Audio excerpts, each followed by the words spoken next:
I want to talk about two things that are really neglected when people are condo shopping. They're not the most glamorous, but they're really important.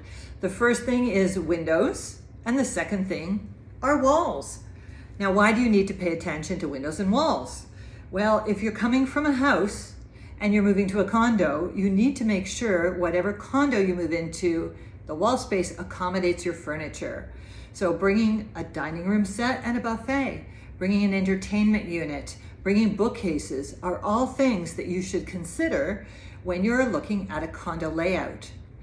The second thing is windows. Most people would love an abundance of natural light to come in, but they take up wall space. So you need to consider a balance between the natural light that's coming in and the wall space when you're considering a condo. Two really important things I think you should check, and bring your tape measure with you so that you know if your furniture fits.